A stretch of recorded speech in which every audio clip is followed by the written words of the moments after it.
Alô, turma, tudo bem? Sejam bem-vindos e bem-vindas. Estamos chegando para mais uma edição do nosso Radar Esportivo Especial.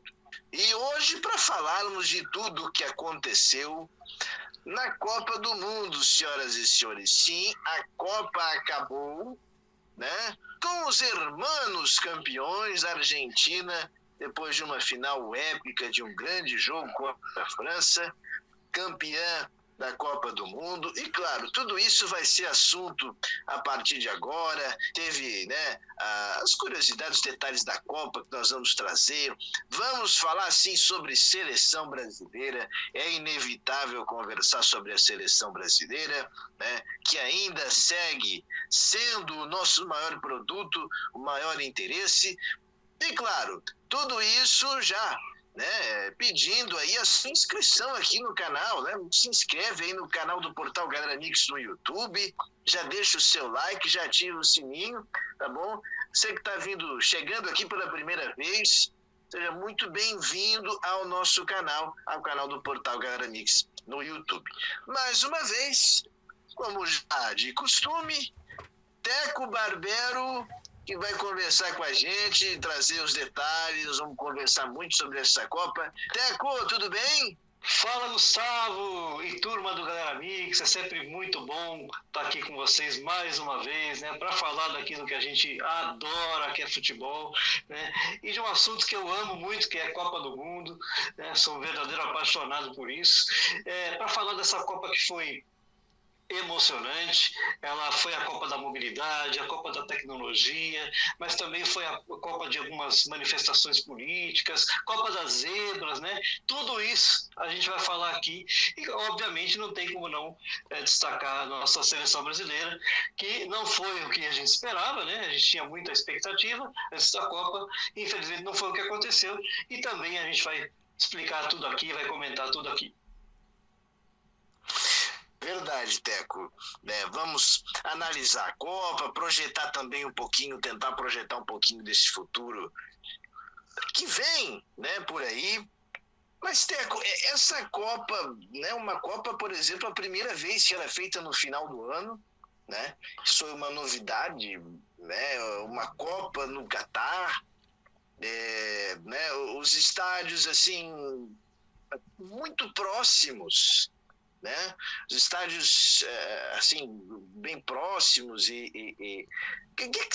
como é que você avalia as suas impressões assim dessa Copa do Mundo no Catar, que foi uma competição tão, né, foi um evento tão diferente assim do que a gente estava acostumado, né? Então, Gustavo, a gente pode analisar sob diversos ângulos, né? Para quem é da área da fotografia e filmagem, a gente fala muito nisso, né? Tem diversos ângulos para a gente pensar isso.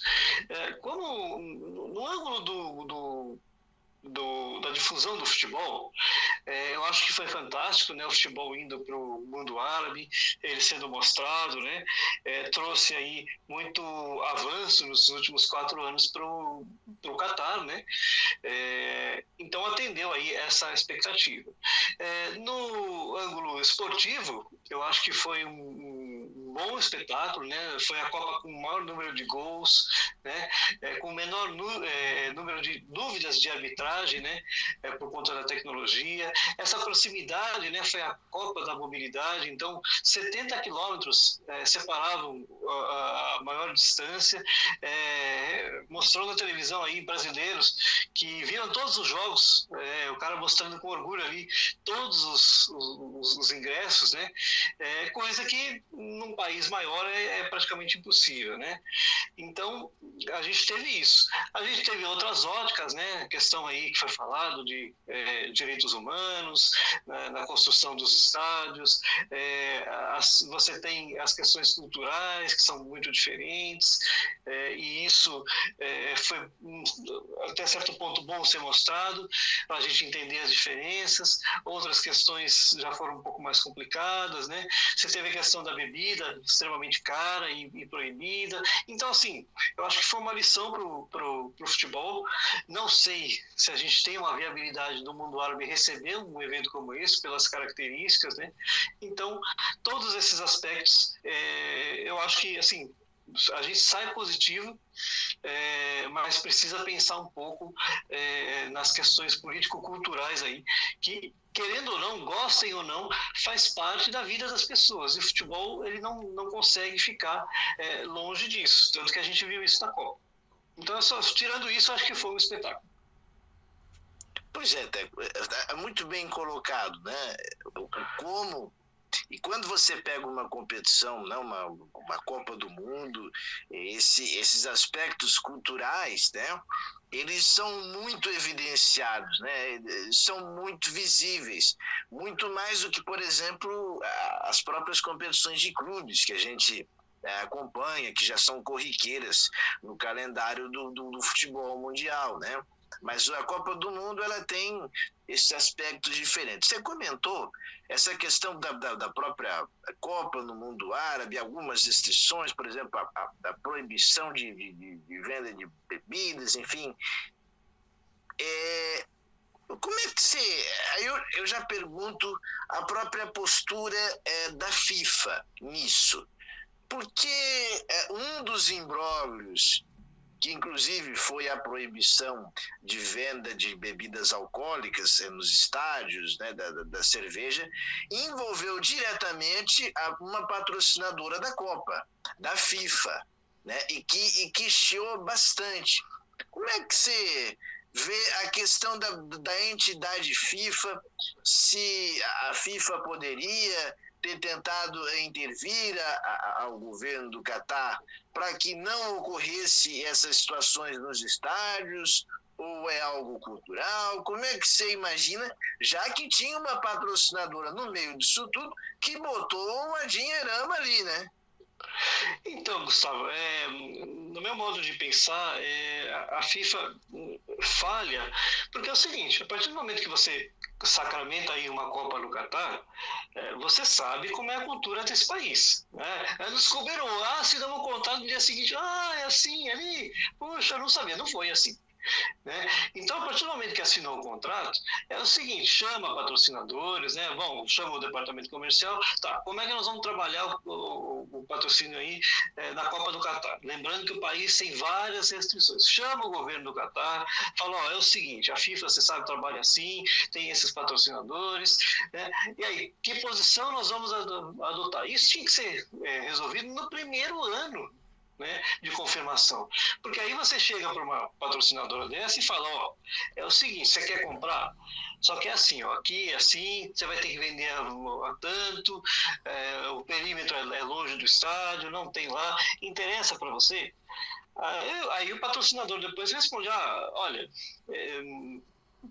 se você fizer um pacote bom para mim, que talvez não inclua só essa Copa, aí me interessa, digamos que eu tenha entre aspas, um prejuízo nessa Copa, mas depois o investimento vale para as outras. Agora, se não foi assim, virou uma situação ruim, né, para todo mundo. E não tem, não dá para sobrepor o futebol à cultura de um país, né, não dá para a gente achar que isso é certo, que o futebol não é maior do que um país, né? Você não pode achar que o esporte vai, né, mudar a cultura de um país. E ao mesmo tempo você também não pode destoar a cultura do esporte. Né? Então ficou essa dicotomia aí entre tentar acertar uma coisa e outra. E quem acabou pagando com isso foi o povo. Né? Foram as 3 milhões de pessoas que circularam lá dentro, né, que acabaram pagando um preço absurdo para bebida e para outras coisas também, né? Foi a Copa onde mais se gastou, né? Então, assim, eu acho que a FIFA ela precisa rever o trabalho comercial quando vai para países muito diferentes. Né? A próxima Copa vai ser num continente diferente, com outra cultura, né? Não vai ter esses percalços. Então, eu acho que se a FIFA fizer um preparatório antes, melhor, vai ser bom para todo mundo. Até porque parece que comercialmente, até pelo que se desenha, nós vamos ter uma Copa com mais seleções, né? Comercialmente, ao que me parece, nós vamos ter algo bastante atrativo. Pelo menos a meu ver, a meu ponto de vista, a FIFA não deve ter maiores dificuldades para poder ganhar dinheiro em cima desse evento. Primeiro, porque já são mais seleções, né? Então, Teco, eu acho que eu concordo com você, e ao que me parece, ao que tudo indica, a próxima Copa, que será aqui na América, né? Por exemplo, Estados Unidos, Canadá e México, comercialmente, não vejo que a FIFA deva ter maiores dificuldades. Então, ela pode. Olha, e acho que vai ganhar muito dinheiro, viu? Não tenha dúvida, viu, Gustavo? Se nessa aqui ela já quebrou o recorde de faturamento, faturou mais de 7 bilhões, aí saiu aí recentemente esse valor. Para a próxima Copa, acho que vai ser muito tranquilo superar essa marca, porque você vai estar em 3 países, você vai ter 48 seleções, ou seja, despertando interesse maior ainda desse público para assistir e para comprar produtos relacionados, né? Você tem países que não têm restrição comercial, né? Então você vai poder vender bebida à vontade, vai ter fanfest, só alguma questão de saúde que eu acho que se acontecer é que pode atrapalhar. Fora disso, acho que tem tudo para ser um enorme sucesso comercial como já foi esse. Verdade. Aliás, como você falou, mais de 7 bi aí o faturamento, uma Copa que realmente trouxe recordes impressionantes para a entidade forte aí do futebol internacional, né? Agora, Teco, a gente teve essas questões culturais e que, por exemplo, situações, né, com relação a direitos humanos, não só no Catar, mas, por exemplo, situações que envolveram o próprio Irã. Como é que você enxerga isso, a questão de Copa do Mundo? E até sempre tem uma discussão se deve se misturar isso ou não. Tem sido até uma discussão assim interminável no futebol, principalmente quando esse tipo de coisa acontece. E nós vimos muito, né, a questão do Catar, jogadores até sendo punidos, não podendo jogar com determinada abraçadeira e outras questões. Qual é a tua avaliação sobre isso? Então, Gustavo, é bastante complicado, né? A gente separar o futebol da vida do ser humano e da questão política, né? Então, o que houve, né? A Copa, por ter esse enorme apelo visual, ela é aproveitada para que questões políticas sejam manifestadas, né? E aí, assim, é uma coisa muito complicada para a gente falar assim, particularmente, eu não gosto muito quando a política entra muito dentro do futebol, né? Porque claramente me parece um trampolim para você ali ser visto, né? Por outro lado, também não dá para a gente separar uma coisa da outra, não dá para ignorar a visibilidade que uma Copa do Mundo oferece, para você falar de problemas no Irã, para você falar de problemas no próprio Catar e para você não falar, por exemplo, né, de questões aí, enfim, de outras manifestações. Agora, eu acho que isso tem que ser feito de uma maneira mais comedida. Isso, talvez a FIFA, ela proíbe, né? E por isso tem essa polêmica toda.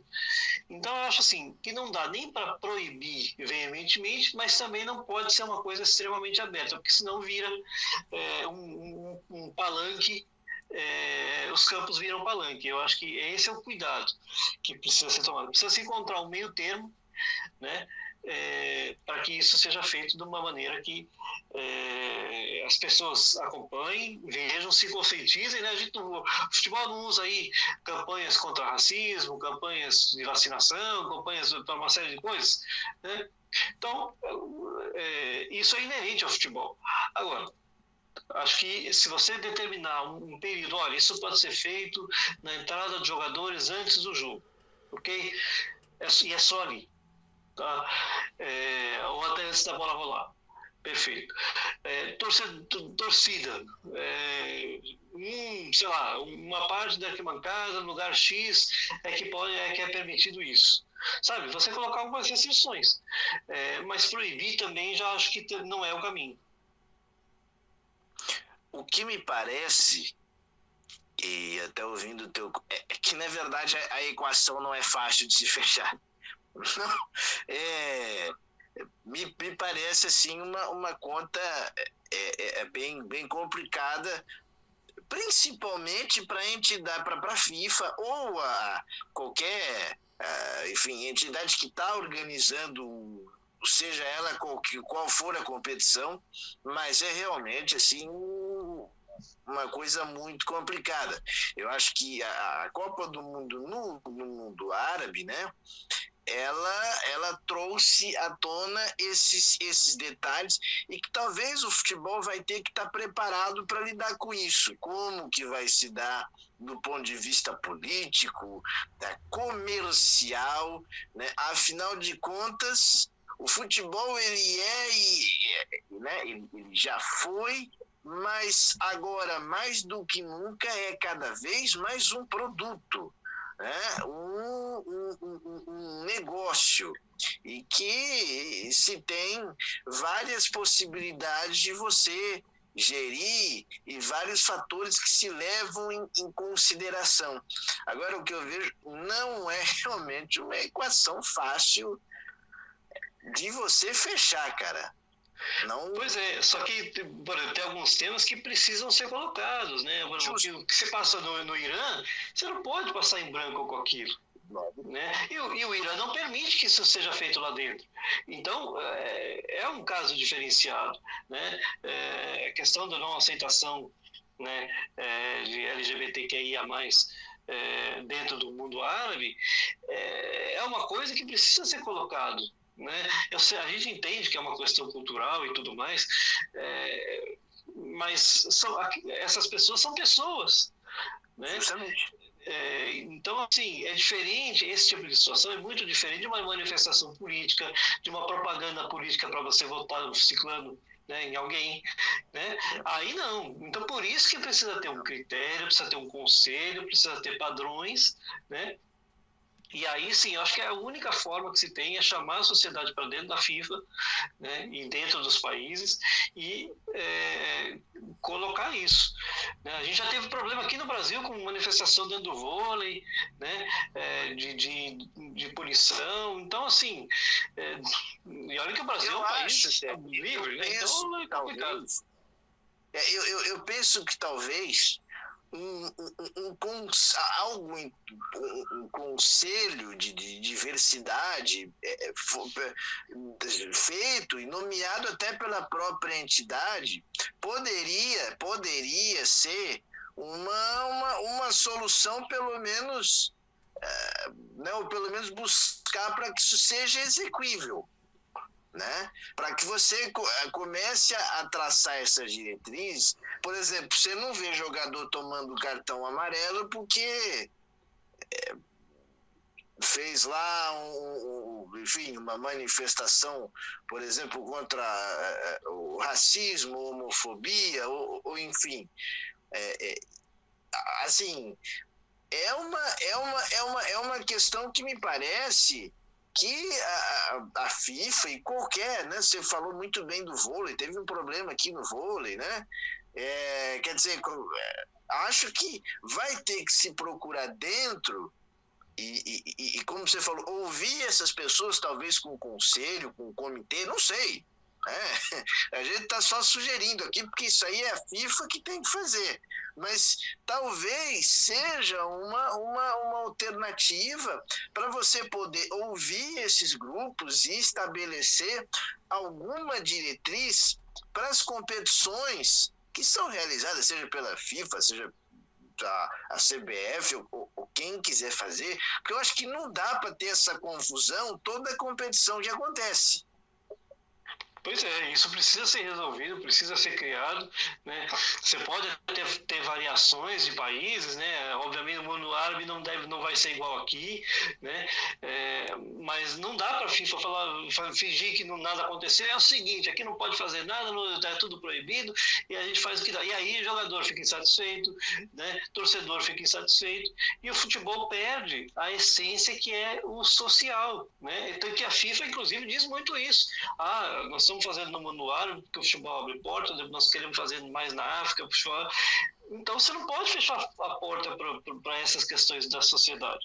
Só que isso tem que ser feito de uma maneira organizada, tem que ser feito de uma maneira com bom senso, né? Para que não vire, primeiro, bagunça, não vire palco de show de manifestação, que acho que isso também não está longe do objetivo do futebol, né? Assim como acontece aqui, você não pode proibir a torcida de levar um cartaz na arquibancada lá e a polícia chegar lá e tirar o cartaz, sabe? Né? Obviamente que depende do cartaz, por isso que as pessoas precisam ser orientadas, né? Então é complicado isso aí. Bastante complicado.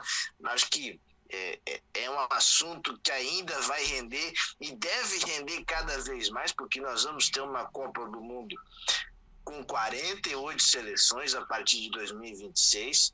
Já foi, né? Daqui a pouco a gente vai conversar mais sobre isso. Mas é uma necessidade que bateu. Tá aí, tá claro, e a dona FIFA vai ter que resolver. Além disso, só abrindo um parêntese aqui, ainda criaram a Copa do Mundo de Clubes.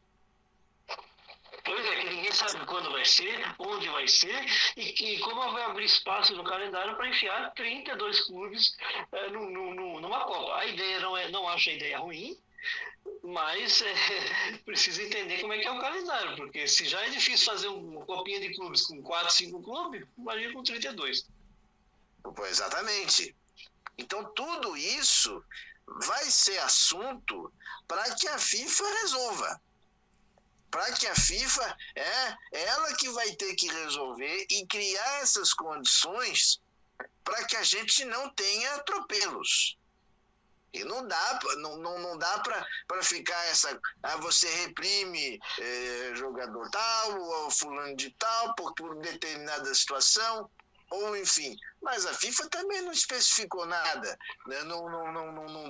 Não foi discutido, não foi debatido. Então, as conversas elas precisam ser feitas, acho que de forma correta e enfim, condição para isso tem, né? Enfim, você pode... Ei, Oteco, deixa eu te perguntar uma coisa, e daqui a pouco nós já vamos entrar no âmbito do futebol. A gente falou de vários grupos. Como é que a FIFA poderia, por exemplo, tratar a situação das pessoas com deficiência? Porque também já está mais do que na hora. A gente já viu uma iniciativa aqui, acolá, mas e aí? Não está na hora da gente começar a discutir também, né, como que poderia ser a inserção de pessoas com deficiência, enfim, seja qualquer, né, limitação física ou sensorial, enfim... Então, nessa Copa, Gustavo, eles inclusive falaram isso, né, que montaram aí, todos os estádios tinham salas sensoriais aí para as pessoas do espectro autista, tinha narração em inglês e árabe para pessoas com deficiência visual, né? Então a gente está começando a ver alguma coisinha, mas ainda é muito pequeno, né? Por exemplo, aqui no Brasil a gente viu a iniciativa da Rede Globo, né, que transmitiu a Copa e ofereceu audiodescrição em todos os jogos, né? Mas isso foi uma iniciativa da emissora e não veio da FIFA, né? Então isso poderia, inclusive, ser ajudado pela FIFA. A FIFA precisa abraçar os outros esportes que são do futebol, né? O futebol de cegos, né? Precisa ser abraçado pela FIFA, precisa ser... né? Poderia ser uma boa o futebol de cegos com alguma relação com a FIFA? Eu entendo que sim, principalmente porque a FIFA tem o recurso, né? Se ela disponibilizar o mínimo de recurso aí que ela fatura para as modalidades do futebol para cegos, né, já seria uma grande coisa, né? E não é só para cegos, tem o futebol de amputados também, que tá crescendo no mundo, né? A Europa é muito forte. Então, assim, tudo que é relacionado a futebol, eu entendo que a FIFA poderia e deveria fazer parte e deveria destinar recursos, né? E aí, falando aí do lado do torcedor, você vê, nós estamos indo para, no mínimo, 2 países, que são os Estados Unidos e Canadá, com muita infraestrutura. Então, o que eu espero da FIFA, né, principalmente nesses 2 países, e que ajudem o México se precisar? Que a infraestrutura chegue, né? Então, eu quero ver pessoas com deficiência nos estádios, né? Eu quero ver aparelhos para audiodescrição lá dentro do estádio, que ninguém mostrou. Foi falando ali, mas eu não vi. Queria muito saber, né? A gente vai estar em 3 países que recebem muitos turistas, né? Gente que mora lá. Quantos brasileiros não moram nos Estados Unidos, não vão eles mesmos já querer assistir a Copa, né? E entre eles, eu tenho certeza que temos pessoas com deficiência, né? Então você precisa de estádios com boa mobilidade. Lá no Catar, o perímetro foi, 2 quilômetros, os repórteres todos citando isso, falando, aqui a gente não anda de carro, mas anda a pé, porque é tudo longe, porque os perímetros são fechados. Então, como é que a pessoa com deficiência faz? Né? Então, tudo isso precisa ser muito bem equacionado. E aí, ao contrário do assunto anterior, e esse não tem polêmica, esse não tem tabu, esse tem que ser feito. Né? Porque vai, inclusive, de novo, vou falar isso, vai de encontro à proposta que a FIFA prega pro futebol. O futebol é um abridor de portas, o futebol é social, o futebol ajuda no desenvolvimento dos países. Né? Então, se a proposta é essa, tem que fazer. Lógico. E, gente, para isso tem. Então, por exemplo, no Brasil, nós temos pessoas com deficiência, e no mundo, enfim, que têm qualificação para agir em nome da FIFA, para poder tomar essas providências, né, nesses vários âmbitos que nós colocamos aqui, seja na infraestrutura, seja na parte dentro dos estádios para acompanhar os jogos, de veiculação dos jogos, na parte comercial também dos produtos. Quer dizer, gente para isso tem, né, Teco? Pois é, e gente para querer consumir isso, mais ainda. Né? O futebol ele é amado por todo mundo, inclusive por pessoas com deficiência, né? Seja ela qual for. Então, o papel do futebol é esse. Tem que dar entrada de graça para todo mundo? Não vejo também dessa forma. Né? Agora, você precisa encontrar meios, primeiro, para oferecer oportunidade para que as pessoas possam ir lá e depois que se sintam bem lá dentro. O Corinthians e o Palmeiras parece que também tem iniciativas de salas e lugares diferenciados, né? O que já é muito bom, mas isso precisa ter em outros estádios, e aí a gente precisa melhorar os estádios, né? Vai fazer isso em São Januário para ver se é bom, né? Nada contra São Januário, mas o estádio precisa ser reformado.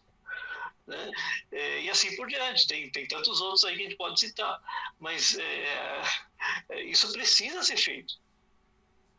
Verdade. Acho que são pontos bastante importantes que a gente colocou.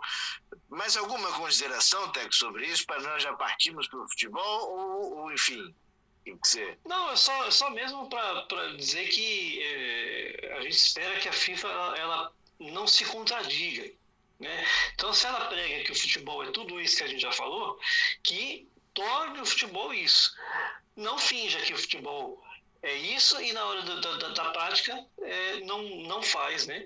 E, obviamente, a gente espera também que os países ajudem Né? Por que todo país que recebe a Copa é suspeito de corrupção? Por que tudo sobe? Por que né, isso é que a gente viu isso aqui no Brasil, tudo os preços lá em cima para material de construção e tudo mais? Isso não pode acontecer nos países. Então, não se pode aproveitar a Copa do Mundo, a Olimpíada, para tentativa de corrupções internas. Então, isso também a FIFA pode ajudar a não acontecer, mas também não é só a FIFA, os governos têm que ajudar. O futebol, gente, ele é o maior esporte do planeta Terra. O poder que ele tem, a gente não viu ainda.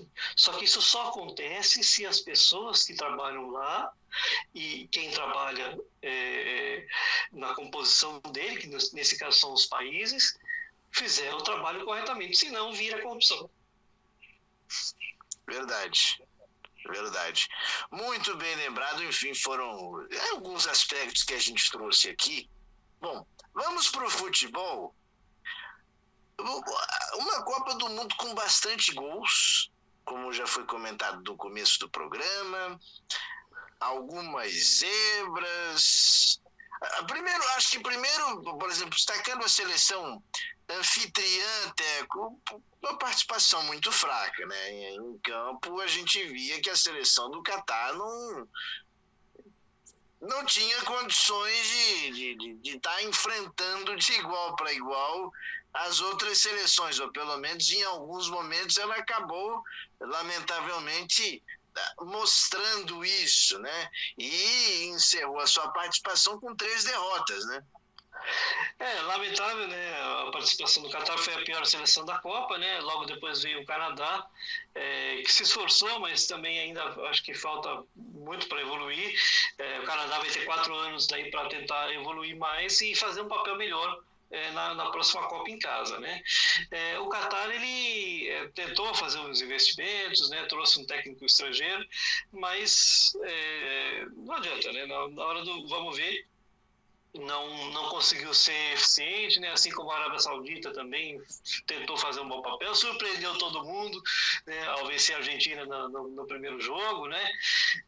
E parecia inclusive que a coisa ia ficar feia para os argentinos, e depois a gente viu o que deu, né? Mostrando que a Copa ela pode ser surpreendente e nem sempre a estreia determina o que vai acontecer no restante da competição. Verdade. Tanto não determina, e aí eu quero citar, daqui a pouco nós vamos para as zebras, é que uma coisa já vai acabar casando com a outra. Por exemplo, a seleção da Espanha, que estreou fazendo 7-0 na Costa Rica, aí todo mundo falou, olha, tá aí a seleção, né, que vai bater todo mundo, que... Só que a Espanha só venceu aquele jogo na Copa. Como é que você explica um negócio desse? Pois é por isso que a gente tem essas distância, né? Esses parâmetros muito distantes, né? E pode cravar aí, Gustavo, nós vamos ver isso mais ainda na próxima Copa, porque vão ser 48 seleções. Então, a primeira fase ela está sujeita a isso aí. Você tem adversários muito distantes, e aí você pode fazer um placar ali elástico num jogo, e depois fazer um bom jogo, e depois o futebol, à medida que você vai pegando seleções mais fortes, às vezes não encaixou, que foi o que aconteceu com a Espanha, né? Que muitos esperavam, fez uma estreia maravilhosa, mas também pegou quem? Né? E aí acabou não sendo bem sucedida, né? Tanto que o Luiz Henrique também já foi demitido. A Espanha vai estar numa fase de reformulação. Tem um outro país que eu quero falar aí quando a gente falar das zebras, que para mim foi nós tivemos 3 grandes decepções. Já falamos uma aí, que para mim foi a Espanha, mas tem 2 aí que foram muito maiores aí do que a Espanha. Porque a Espanha passou de fase. A Espanha foi pro mata-mata, né? Perdeu o jogo. Você é esse país? Vamos ver. A Alemanha. Pois é, Gustavo. A Alemanha foi uma gigantesca decepção, né? Você acha que a Alemanha jogou tão mal assim? É, não é que jogou mal, né? Mas parece que faltou uma efetividade, né? Era uma equipe que parecia assim bem arrumada, chegou com uma boa expectativa. Eu imaginava que a Alemanha poderia chegar ali entre as 8, né? Mas essa sim mostrou já dificuldade logo no início da Copa, né? Então, quando a gente viu o que aconteceu, né? Ela ser eliminada precocemente, não foi surpresa que o futebol mostrado por ela não foi bom, né? A surpresa sim foi o Japão nesse caso, né? Fazendo aí bons jogos, né? Com muita dificuldade, mas com muita disciplina tática e efetividade nas bolas que apareceram. O Japão conseguiu fazer aí uma Copa muito melhor do que se esperava, e a Alemanha não. E agora está faltando mais um ainda. Eu acho até que eu sei quem foi. Aliás, uma seleção que não aconteceu na Copa, seleção belga. Exatamente, né? E era uma que também. O que acontece com a Bélgica? Então, a Bélgica já vive uma crise de safra, né? Porque a melhor safra foi a anterior. Essa aqui já é uma mudança e o pessoal ficou mais velho, mas assim mesmo, como eles apresentaram um bom futebol nas eliminatórias, né? Se esperava muito da Bélgica. E aí a Bélgica chega fazendo um jogo, uma estreia normal, mas depois começa a ter dificuldades. E aí você tem lá questões internas, tem ali o Lukaku, né? Enfim, tem algumas questões ali que eu acho que podem ter atrapalhado, não posso dizer que sim, que não, porque eu não estava lá dentro. Mas aí a gente vê a Bélgica sendo desclassificada aí também precocemente. Por quem? Né? Pela seleção do momento. Né? Então, foi decepcionante, porque no jogo ela foi muito mal, né? Chutou pouquíssimo no gol, criou pouquíssimo, né? Então aquele meio campo encantador da Copa passada morreu. Essa é a verdade. Morreu mesmo. E cara, e aí você fala de uma... Antes de eu falar dessa seleção, que você, inclusive, né, comentou do jogo contra a Bélgica, a gente vai casar as duas coisas, né? Portugal. Como é que...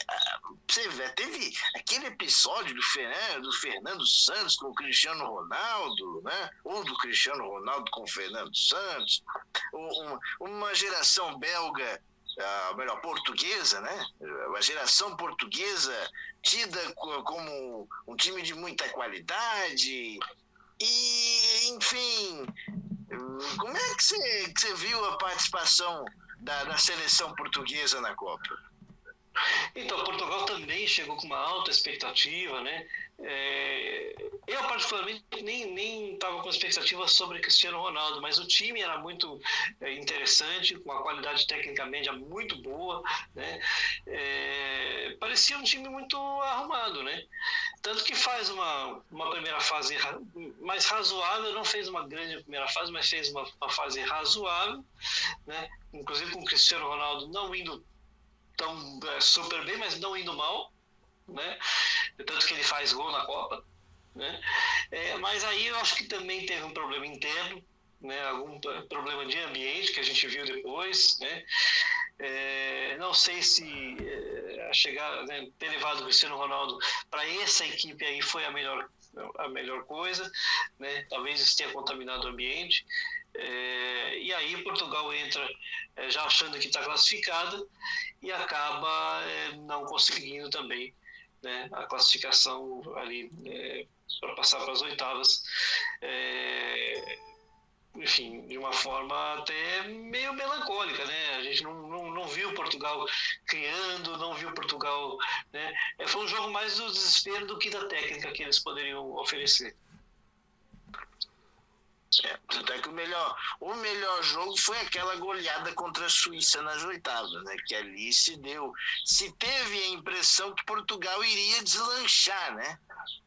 Pois nas oitavas, até um placar muito elástico, eu não esperava esse placar, né? Dava Portugal como favorita, mas eu esperava ali 2-1, 1-0, 2-0, tava tranquilo, né? A Suíça decepcionou muito nesse jogo, que não fez aquilo que se esperava, né? Que é uma defesa muito forte, né? Que a gente já comentou aqui, inclusive nos boletins, né? Falando da defesa da Suíça. E nesse jogo ela não foi nada efetiva, um ataque pífio, né?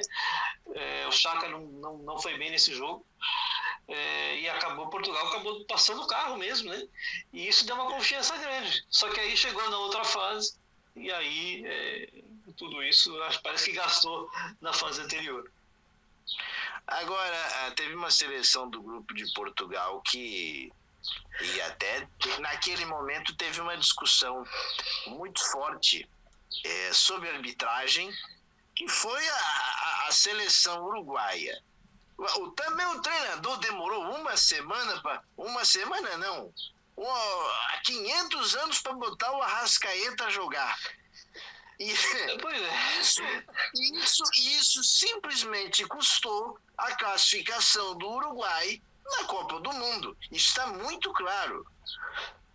Realmente eu não consigo entender por que o Arrascaeta não joga como titular na seleção uruguaia, né? Não colocam ele para fazer a mesma função que ele faz no Flamengo, tanto que quando ele colocou a equipe melhorou, né? Só não classificou, né? Por realmente, talvez se ele tivesse jogado todos os jogos e com a equipe mais voltada para o ataque, o Uruguai talvez não tivesse sofrido tanto. Foi sim também não uma grande, mas uma pequena decepção. Acho que todo mundo esperava Portugal e Uruguai nesse grupo, né? Enfim, acho que o Uruguai é uma outra equipe que precisa repensar aí, a equipe. Tem que repensar mesmo. Calma, torcedor brasileiro, que nós já estamos chegando lá. Nós já vamos chegar lá. Mas antes, eu até estou fazendo isso de forma proposital. Antes da seleção brasileira, eu quero falar da seleção que o brasileiro adotou após aquela situação das quartas de final, que nós vamos falar daqui a pouquinho. Seleção de Marrocos, né? Quem diria que Marrocos ia fazer a campanha que fez? Sabe que alguém colocou no bolão que Marrocos... Pois eu acho que ninguém, né? Marrocos deve ter pago aí belos prêmios aí para quem apostou, né? Principalmente ali no jogo contra Portugal. Realmente é uma seleção que ninguém conhece, né? Só que é uma seleção que todo mundo joga fora, todo mundo joga na Europa, né? Com um técnico francês. E aí mostrando que aquelas zebras da Copa, até só que o que mostrou ali? Muito conjunto, né? Uma equipe que sabia o que queria no campo, sabia como se posicionar. É bem verdade que no jogo contra a França se perderam um pouco no posicionamento, por isso tomaram os gols, não só obviamente pela qualidade técnica, mas você analisando os gols ali, você vê que faltou ali teve falhas de posicionamento, né? Mas uma equipe que chegou muito no gol, uma equipe que chutou muito no gol ao longo da Copa inteira, né? Foi efetiva, né? Ou seja, aproveitou a chance que teve, né? E não tem o que falar de Marrocos, né? Muito torcedor, né? Marrocos foi maioria em todos os estádios, toda vez que jogou Marrocos ela era a maioria da torcida, né? E fez um feito histórico, né? Porque Marrocos, representando o continente africano, chegou a uma semifinal de Copa do Mundo, coisa que ainda não havia acontecido. Então, Marrocos, só por isso, ela já é a melhor seleção africana de todos os tempos dentro de uma Copa do Mundo. Melhor seleção africana de todos os tempos numa Copa. Marrocos é só isso. E vamos ver, me parece que tem margem para crescimento. Lógico que isso a gente vai ter que ver nos próximos anos, mas me parece que tem margem para crescer, né, Teco? Não tenha dúvida, e tanto tem que me parece que existe uma forte possibilidade que o Mundial de Clubes seja lá. Né? Exato. Então, isso mostra que o país está interessado no futebol, né? O povo gosta muito do futebol, né? É um país de linha árabe, né? Mas é um país já mais flexível, pelo que a gente percebe, né? Eu não duvido que daqui a alguns anos, se esses pequenos eventos, né, da FIFA derem certo lá, para o futuro aí, talvez uma Copa do Mundo lá não seria novidade. Não seria surpresa mesmo Marrocos sediar uma Copa. Torcedor brasileiro, vamos lá. Vamos lá. Vamos, agora nós vamos conversar sobre, depois nós vamos aí para a final, para os 4 primeiros, mas eu quero conversar sobre a seleção brasileira, que lamentavelmente não foi mais uma vez aquilo que o torcedor brasileiro estava esperando, e com ansiedade, e com o torcedor primeiro desmistificando a mentira de que ninguém se interessa pela seleção brasileira. Isso é a primeira coisa, e a gente viu nessa Copa exatamente o oposto. De grandes audiências, e todo mundo que transmitiu os jogos da seleção, e o interesse. Mas, Teco, o que aconteceu com a seleção brasileira? Antes da gente falar daquele fatídico jogo dos 4 minutos. Então, né, Gustavo, a seleção brasileira ela vinha com uma expectativa muito boa, né? O trabalho feito pelo Tite vinha correndo muito tranquilamente, né? Uma classificação tranquila, resultados incontestáveis, assim, do ponto de vista prático, né? Mas o que se contestava um pouco é questão tática e de escolha de jogadores. Isso vai ser sempre. O Brasil é um celeiro de jogadores, então nunca vai agradar todo mundo, né? Então todo técnico da seleção brasileira vai viver isso. Com o Tite não foi diferente. Ele fez algumas escolhas, né? Talvez entre elas a mais contestada tenha sido a do Daniel Alves, né? Que acabou, no meu modo de ver, fazendo falta, porque ele ficou, né, com a lateral pendente quando os dois se machucaram, né? E aí ele colocou o Militão lá. Não foi esse a origem, né? Não foi esse o problema que fez o Brasil não ir mais longe da Copa, obviamente, não foi isso, né? Mas sempre são situações que contribuem, né? Aí ao longo do tempo a gente teve também, né, o Neymar machucado, que também não mudou muito, porque nos 2 jogos que precisava ele esteve em campo, né?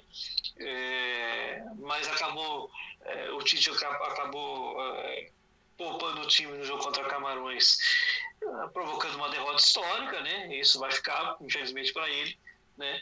Mas também não foi isso que foi o fator principal. A meu ver, ali foram 2 coisas. Talvez uma questão mental, que acho que faltou, e o Tite queria colocar isso justamente, né, com o Daniel Alves, que eu acho que não fez esse papel, pelo menos não se mostrou. Se fez lá dentro, a gente não viu, né? Mas na hora que mais precisou, não mostrou, né? Esse trabalho não foi refletido. E aí, enfim, você quer falar de algum jogo antes da Croácia ou não? Não, antes do jogo da Croácia, assim, A princípio estava correndo tudo dentro, a não ser a derrota para Camarões, que o Brasil tinha um time reservas muito mais qualificados do que Camarões, né? Quer dizer, o time de Camarões também foi muito pouco no jogo, e mesmo assim o Brasil perdeu, né? Isso incomodou. Esse fato Sim. do Brasil não ter... Não é que perdeu porque perdeu no finalzinho. Perdeu porque não jogou bem. A equipe reserva que entrou não fez o que se esperava. Se perde ali metendo 7 bolas na trave, 8 defesas do goleiro. Bom, é do jogo. Mas não foi isso que aconteceu. E isso preocupou. Porque aí acendeu a luz o seguinte: a equipe reserva não corresponde. Então, o primeiro, entre aspas, erro do Tite foi: a equipe reserva não corresponde. Então, o plantel que ele levou, que era para compor o elenco, não compôs no nível que se esperava. E aí ele viu o problema que tinha com relação ao Daniel Alves. Porque o Daniel, não é que o Daniel Alves foi titular naquele jogo, eu não acho até que ele tenha feito uma má partida. Eu não acho. Eu acho que até ofensivamente, em alguns momentos, ele acabou aparecendo.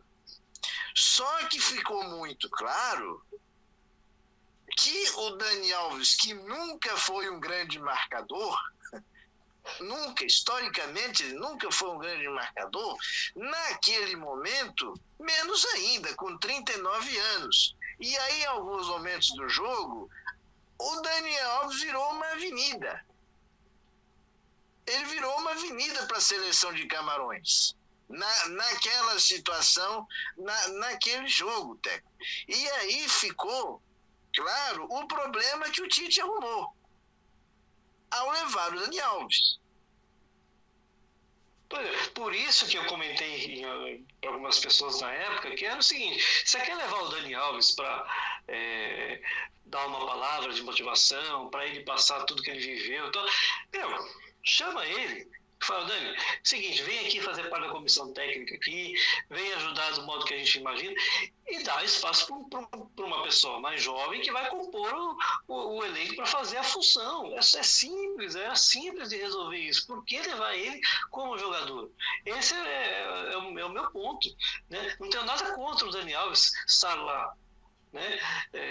Agora, não dessa forma. Pois o Tite leva um jogador que não poder. Tanto foi que precisou usar o Militão.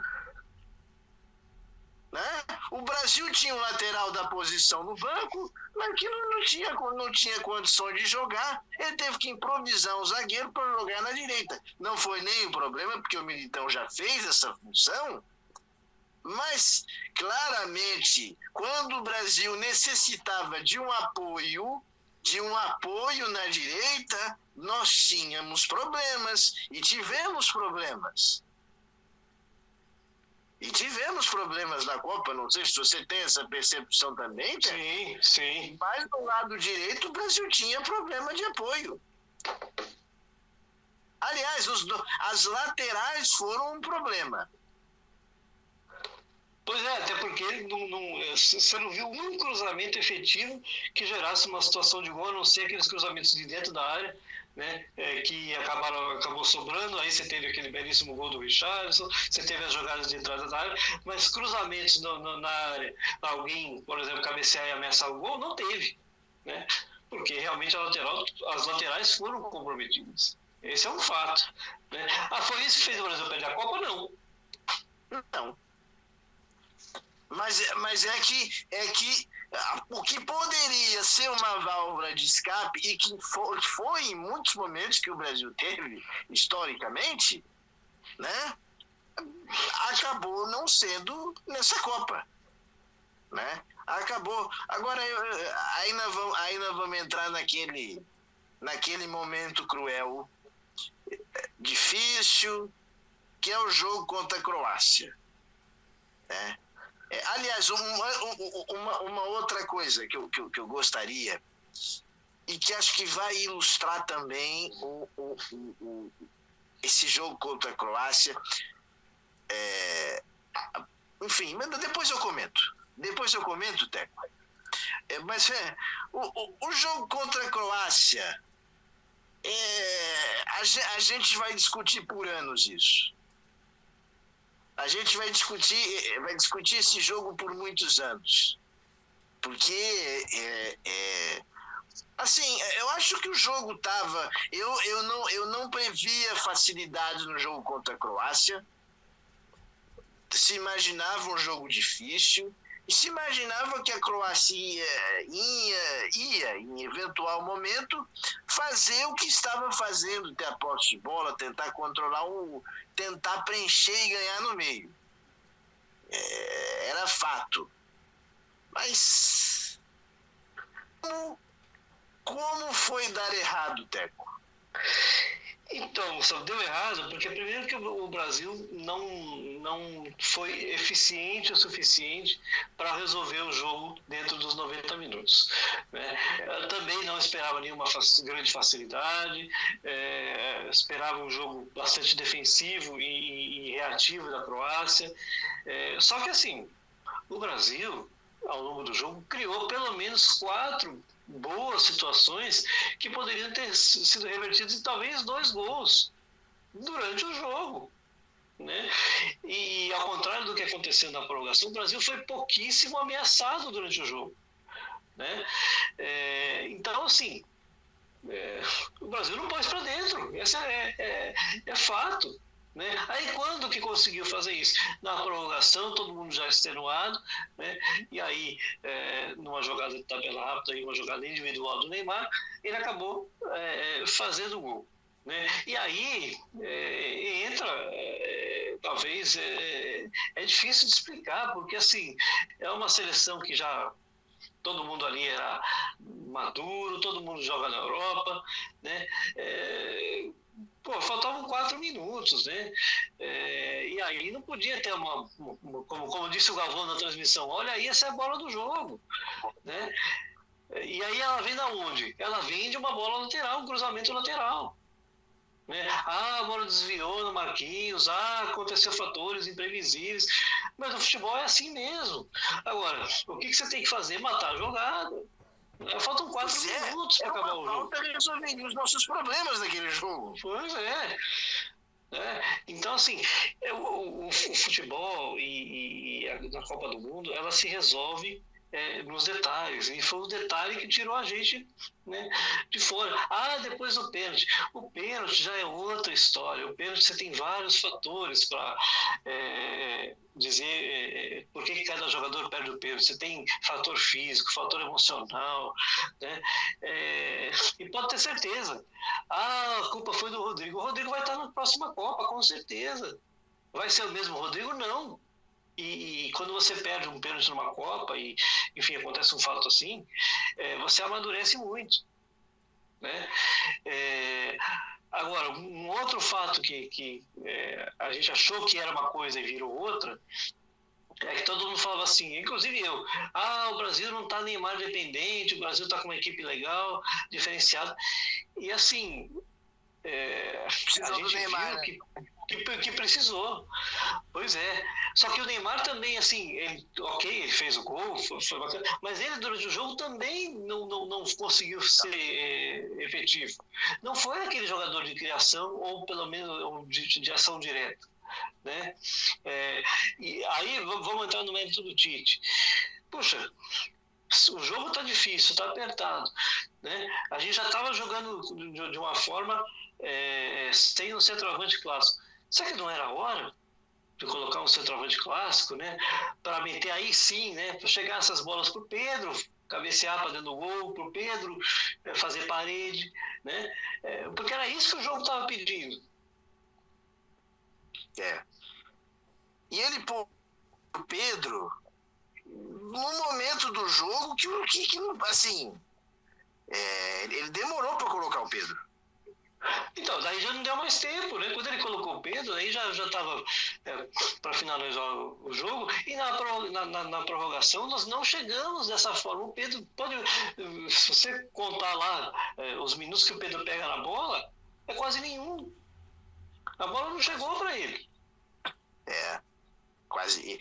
Outro erro do Tite, apesar do Rodrigo, porque o Rodrigo, apesar de ter perdido o pênalti, mas o Rodrigo fez um grande jogo. Agora, o Tite tirar o Vinícius Júnior, isso para mim foi um erro. Mas o Vini Júnior não estava bem. Não estava bem, mas qual foi o jogador que mais decidiu, que esteve envolvido na maioria dos gols do Brasil? Então, eu não vi ele acusar nada, né? Não vi ele acusar, sei lá, alguma coisa física, né? Não vi. Para mim, realmente parece que foi uma escolha do Tite. Ele não vi ele falar sobre isso também, né? Mas o Vini vinha se mostrando ser um jogador decisivo, né? Talvez eu entenda que o Tite queria mudar a maneira de jogar, né? Tentou mudar a parte tática, né? E aí não tem jeito, você precisa trocar uma peça por outra, né? Agora, não sei realmente se foi a decisão mais acertada, né? Aí, bom, na hora que a gente toma um gol, praticamente o Brasil perdeu ali, porque a condição... Então. Outra coisa. E aí e foi uma insistência do Tite.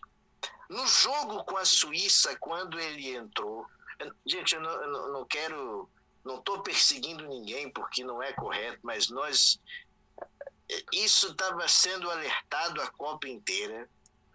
Não estava no jogo que ele entrou titular, não funcionou. Ele depois ele foi uma das mexidas do Tite no intervalo da prorrogação, e para mim o Brasil se desestruturou ali. É a entrada do Fred.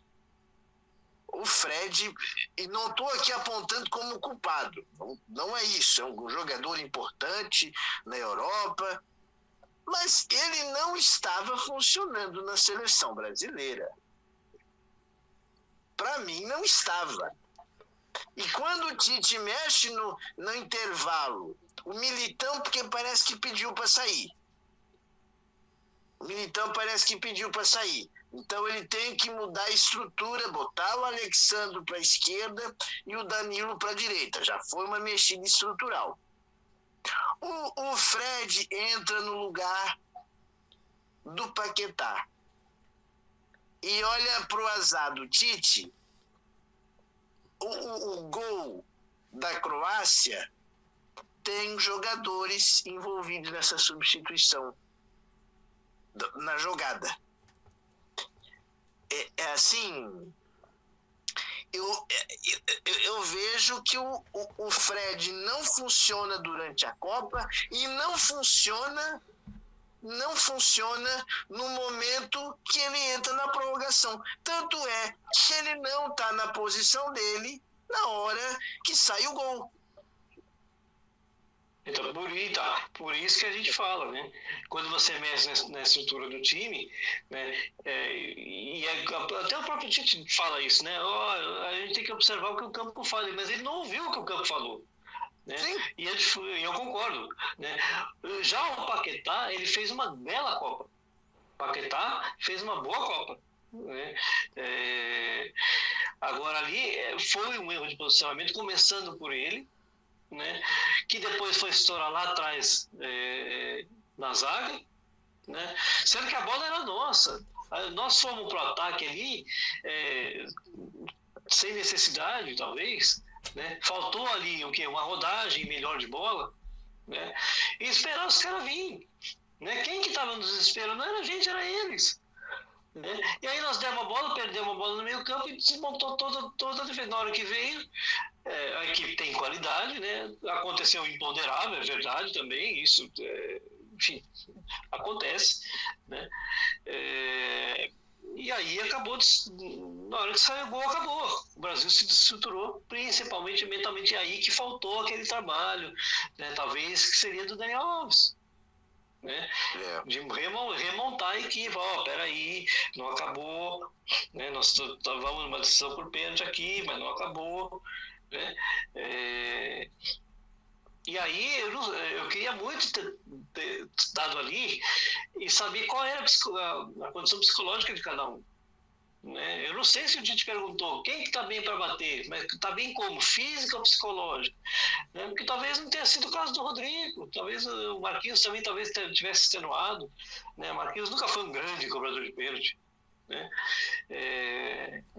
Foi ele que tirou o Brasil da Copa? Não, sinceramente. Né? Mas ele também não estava bem posicionado na hora do gol. Porque a bola veio estourada lá para a esquerda, e aí depois veio por meio da área e ele estava mal posicionado. De fato, foi assim, o Brasil toma um gol de contra-ataque ganhando o jogo. E bastava uma falta. Era alguém matar aquele contra-ataque, né? Enfim, o que não aconteceu e deu no que deu. E aí, como você falou, a própria transmissão, o próprio Galvão na transmissão ilustra, era a bola do jogo. E nós perdemos o jogo ali, porque depois foi para os pênaltis aí. Para mim é o menos discutível de tudo. Tudo bem, o Neymar poderia ser o primeiro a bater? Deveria. Ali é muito questão de estratégia. Tem gente que gosta de colocar o melhor para bater antes, tem gente que fala que tem que ser o último. Eu não sei, sinceramente. Eu não sei o que foi isso, mas o problema foi durante o jogo, Teco. Pois é. O pior, a gente tinha condições de resolver durante o jogo e não resolvemos. Esse é o fato. E aí o futebol, essas coisas não delícia. Como diz o Muricy, que agiu contra a gente, mas é isso. No futebol é isso, e acontece. Depois nós vamos falar mais de seleção brasileira, porque nós vamos projetar o futuro. Mas eu quero agora, nós vamos para a questão dos últimos classificados, vamos falar aqui da final. A Croácia, essa mesma Croácia que elimina o Brasil, fica em terceiro. Até que fica com a terceira colocação, premiando mais uma vez uma grande geração, né? Sim, talvez a maior geração aí da Croácia, depois daquela do Mandžukić ali, né, em 98, que também fizeram um grande papel. Essa foi a melhor geração, que enfrentou também o Marrocos, né, que se enfrentaram muito bem, de igual para igual, né, foi 2-1 o jogo, e um bom jogo, principalmente no primeiro tempo, e aí a Croácia acaba em terceiro lugar. E aí, é só um detalhe, né, que a Argentina fez aquilo que se esperava do Brasil. Né? Lógico. O jogo foi difícil, tão difícil quanto, só que toda a oportunidade que a Argentina teve, fizeram. Né? Então, sim, efetividade foi, porque se você for comparar a seleção argentina com a seleção brasileira, a técnica é igual.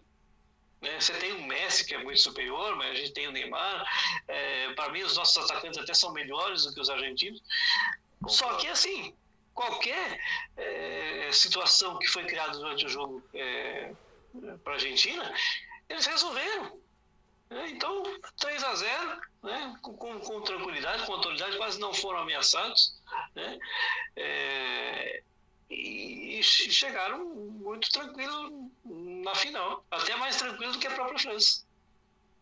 Exato, e fez realmente uma grande vitória. E o jogo estava difícil, você falou dessa semifinal, o jogo estava difícil mesmo, porque até o pênalti sair, a gente estava vendo a Croácia fazer a mesma coisa.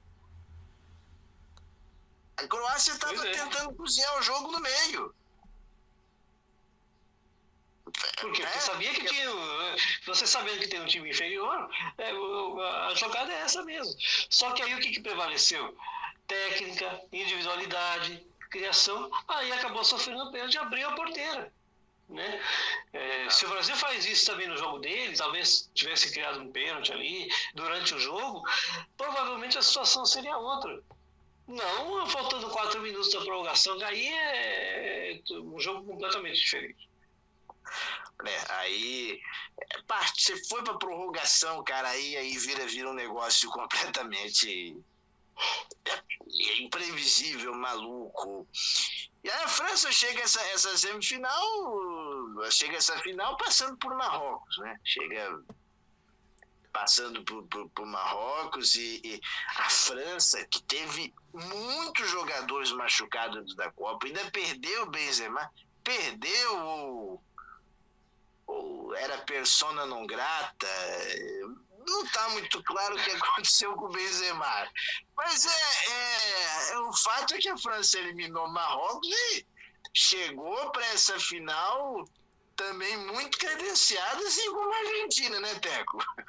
Pois é, e com um nível altíssimo do Mbappé, né, que carregou o time, né, não que o time da França seja só ele, mas obviamente ele fez muita diferença, né, tanto que foi o artilheiro da Copa, né, enfim, então ele e o Messi fizeram as diferenças nas equipes para chegarem até as finais, né, ainda que a França viveu todos esses problemas, o clima também não era lá tão bom, né, a gente sabe, mas a França também tem um time interessante com jogadores técnicos, né, então assim a expectativa para a final foi altíssima e o jogo correspondeu a essa expectativa. Vamos falar da final porque que coisa épica, cara, que coisa épica. E como o futebol é maravilhoso e foi maravilhoso com a gente nesse final de semana. Eu estou tentando achar palavras assim para descrever esse jogo, Teco. Eu não estou conseguindo. Eu não estou conseguindo. Foi um jogo assim que vai realmente ficar para a história, porque ele representava muito, né? Então ele representava a Europa contra a América do Sul, que era uma coisa que fazia tempo que não acontecia. Ele representava dois grandes jogadores, Messi e Mbappé. Representava aqui para o Brasil o fim de um ciclo na mídia, né? Então olha quanta coisa ela já está representando. E o jogo, coisa que não aconteceu nas últimas finais, na última final até foi um jogo bacana, né? Só que foi um jogo muito tranquilo para a França, né? Foi 4-2 e não teve tantas emoções. E esse não. Esse foi o jogo da imprevisibilidade, né? Esse foi o jogo domínio e apagão de 2 minutos, que fez toda a diferença para que o jogo fosse para a prorrogação, né? Esse foi o jogo da individualidade dos que se esperavam deles, e ao mesmo tempo foi o jogo do conjunto das equipes tentando se superar, né? Então olha quanta coisa envolveu esse jogo. Um jogo que teve de tudo, né? Teve prorrogação, né? Enfim, teve pênalti, teve 6 gols no jogo, né? Como para quem gosta de futebol, talvez, e para uma boa parte da geração, né? Não viu um jogo melhor do que esse.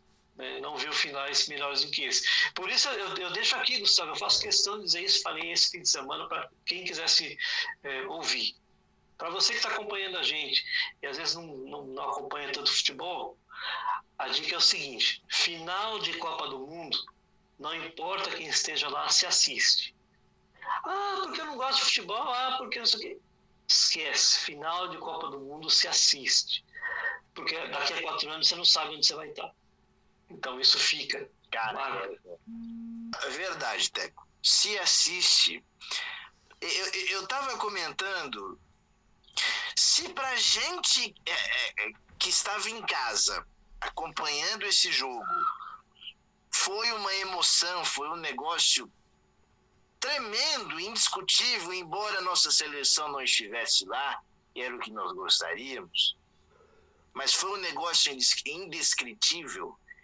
Eu imagino para quem estava no estádio, aquelas 88 mil pessoas, enfim, todo mundo acompanhando.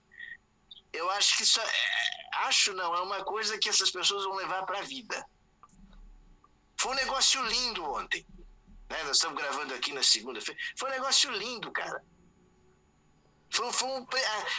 Os deuses do futebol agiram pesadamente para presentear o público que acompanhou esse jogo. Porque é um negócio absurdo. Não tem a dúvida, Gustavo. Foi assim. Bom, para quem estava lá, mais do que tudo isso, ainda tem a experiência de ter estado lá, ter viajado para lá, né? Então isso fica. Estar numa final de Copa do Mundo deve ser talvez o maior acontecimento, tirando as nossas coisas pessoais, né, casamento, família e tal, que uma pessoa pode viver. Eu classifico dessa forma, desse nível, estar presente numa final de Copa do Mundo. Agora, eu quero ressaltar, e você falou a questão psicológica, que a Argentina teve o que nós não tivemos. Porque a Argentina toma 2 pancadas no jogo. Ela tem um apagão em 2 minutos num jogo que estava controlado. Até o gol da França sair, o jogo era um baile. Era um baile da Argentina. 2-0 era pouco. Era pouco. E a França vai lá em 1 minuto e meio, 2 minutos, sei lá, e empata o jogo. E a Argentina ali consegue segurar para levar o jogo para prorrogação, Teco.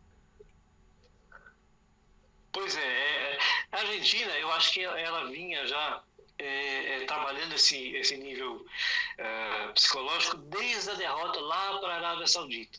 Eu acho que ali, né, a partir dessa derrota, é que as coisas começaram a ser travadas internamente ali, e eu não sei se foi o Scaloni, se foi outra pessoa, se foi a equipe técnica toda, mas você pode ver que em todos os jogos, o nível que a Argentina demonstrou de frieza foi grande.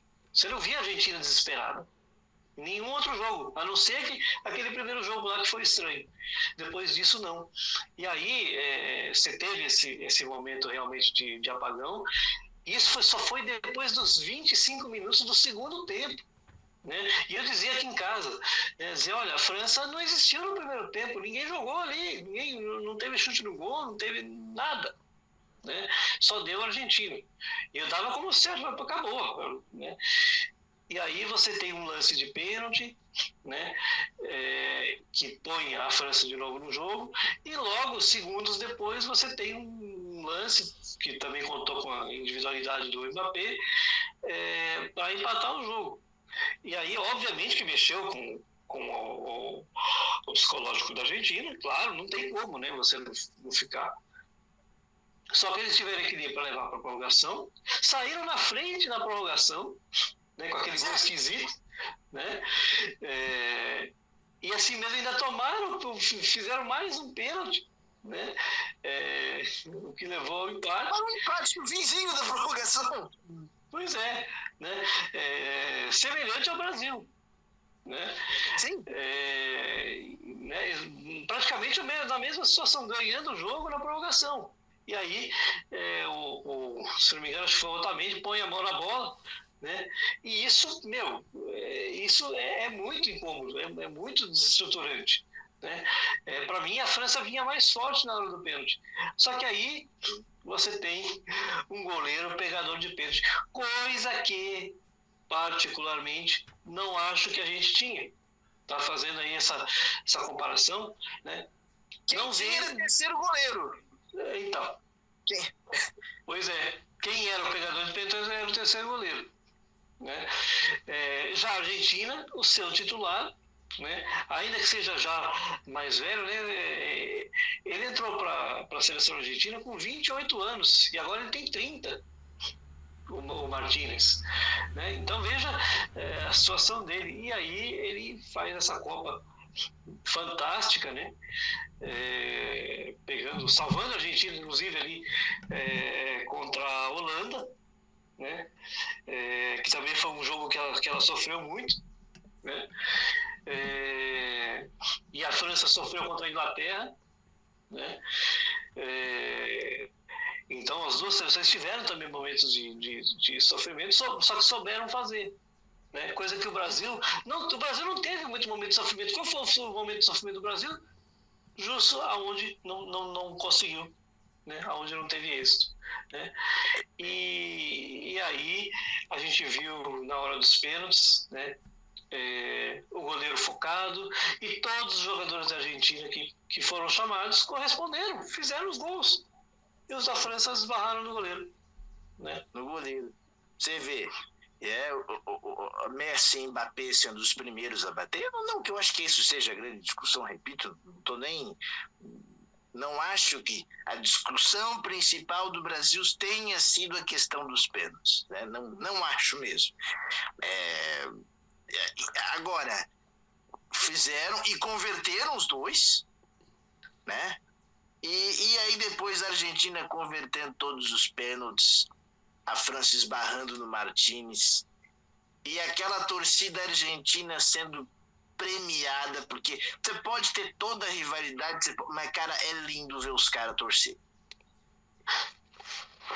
Desde o nacional... Pois isso foi até motivo de crítica, né? Aqui no Brasil, né? Se a gente for falar de mídia, né? Você tem alguns jornalistas aí que criticaram fortemente isso, né? Enquanto os craques argentinos aí do passado estavam no meio da torcida, nossos jogadores estavam, né, em tribunas, em negócios, né? Isso fez com que o Brasil perdesse a Copa? Não. Né? Agora, são posturas, né? E aí dá margem, né? Se o Brasil tivesse ganho isso, seria lindo? Não sei. Né? Igual a questão da dancinha. Eu também não acho que a dancinha seja o maior problema. Isso é uma cultura do futebol brasileiro. Não, com certeza não. É futebol, cara. Pois é. Entendeu? Se o Brasil tivesse dançar, ia dançar mais, e tá dançando até hoje, ninguém ia falar nada, sabe? Eu não acho que porque foi dancinha, não foi isso. O que faltou foi futebol. E a Argentina, psicologicamente, nós já vamos falar do futuro, nós vamos projetar um pouquinho rapidamente depois do futuro, somente da seleção brasileira, mas a Argentina teve maturidade, a Argentina e a França, porque as duas foram exigidas na Copa, tiveram maturidade, e a Argentina nessa final mais ainda, para sair das adversidades. Porque seleção campeã em Copa do Mundo, Teco, passa por aperto. A seleção do Penta não passou por aperto? Pois é. Não estava perdendo o jogo lá para a Inglaterra? Não, e digo mais, o psicológico ajuda aí muito você ganhar uma Copa, que é tiro curto, né? A gente tem que lembrar que Copa é tiro curto. Então, qualquer jogo mexe, qualquer derrota mexe, qualquer vitória, seja ela muito simples ou uma grande vitória, mexe. Né? Então, tudo isso precisa ser muito trabalhado. E coisa que talvez a nossa seleção não teve essa maturidade, né? Quando a gente for falar do futuro, dá para a gente pensar nisso, mas isso é um fato, nós não tivemos a mesma maturidade, né, que talvez os argentinos tiveram e que os franceses tiveram, talvez, né? Outras seleções, no meu modo de pensar, também estavam mais prontas, a da Inglaterra, né, a da Holanda, só que pegaram adversários muito parecidos e aí não tiveram chance. Talvez se tivessem adversários um pouco mais tranquilos, passariam. Aqui não dá, né? A Copa funila mesmo. Não tem que ficar de fora, né? Não tem, né? Aquele Argentina e Holanda também foi o jogo dos deuses. Aquilo também é um outro capítulo a se registrar dessa Copa. No quesito dramático. E a Argentina teve o mesmo problema. A Argentina estava ganhando por 2-0 o jogo. Toma um empate e o jogo vai para prorrogação. Pois é. E depois, e aí, um capítulo à parte. Lionel Messi. A gente consegue falar alguma coisa do Messi, Teco? acho que ele realmente foi coroado, né? Se tem um jogador, dentre todos que estavam nessa Copa, que talvez fosse o que mais, ao longo da carreira, merecia ganhar uma Copa do Mundo, era ele. Né? Por tudo que ele representou, os clubes, por aquilo que em alguns momentos ele ficou devendo na seleção e foi cobrado excessivamente por isso, né? Tanto que ele ameaçou parar, né? Falou: não defendo mais a seleção, na Copa América, lá, se não me engano, nos Estados Unidos, ele disse isso, e aí depois ele voltou atrás, né? E hoje ele vem ser coroado, né? Como o melhor jogador da Copa, e campeão. Muitos torcedores do Brasil torceram para a Argentina por conta dele, né? Admiradores aí do futebol dele, desde a época do Barcelona, hoje no Paris Saint-Germain, né? Então ele é um cara que agregou, né? Agregou o time, agregou a torcida, agregou outras torcidas, né? Nesse ponto superou e muito Maradona, né, que não tinha o mesmo carisma que ele. Não estou discutindo futebol, cada um na sua época foram gigantes, mas para mim nenhum deles chega perto do Pelé. Acho que isso é coisa que não dá para comparar, né? Não é porque o Pelé é brasileiro, mas não tem como. Agora, cada um na sua época foi fantástico, assim como o Mbappé também tá criando cada vez mais nível, tá criando cada vez mais casca. Talvez na próxima não vai ter Messi, talvez seja a Copa para ele ganhar sozinho, talvez, não sei, né? Ele vai estar com 27 anos. Foi um espetáculo também no jogo, né? Então, os dois destruíram o jogo, cara. Pois é. Olha, Messi, os dois são companheiros de clube, mas Messi contra Mbappé num jogo de futebol, cara, é uma final pra gente não esquecer. É uma final pra gente não... Qualquer um dos três que chegasse, Messi, Mbappé e Neymar, tendo dois desses, ia criar uma grande expectativa. É que o Neymar, ele foi dos três o que menos correspondeu. Essa é a verdade, né? Porque, assim, o Neymar ajudou bastante a seleção, melhorou o nível, não tenha dúvida. Agora, esses dois, eles levam o time, né? O destaque deles é muito grande, mas é muito grande. Então é o momento deles. O Messi já está mais para sair de cena, né? Mbappé ainda vem numa crescente, né? Enfim, então vamos ver o que vem para a próxima Copa, né? A gente espera que Mbappé com certeza vai estar, e vamos ver quem mais vai ser. Talvez Vinícius Júnior, né?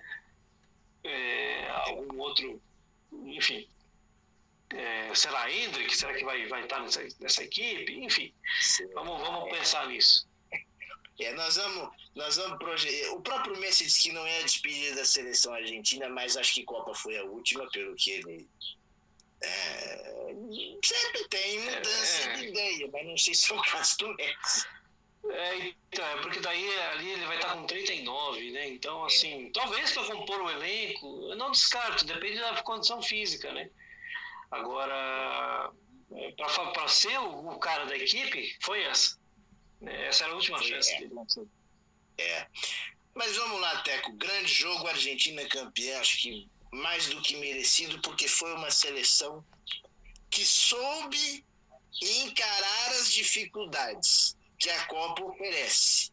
A Copa, ela traz apertos, traz dificuldades, e a Argentina, desde quando perdeu aquele jogo para a Arábia Saudita, ela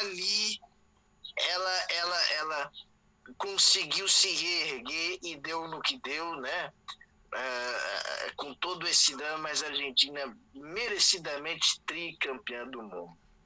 Nós vamos projetar o futuro. E claro, acho que seleção brasileira a gente volta a falar, porque agora, Teco,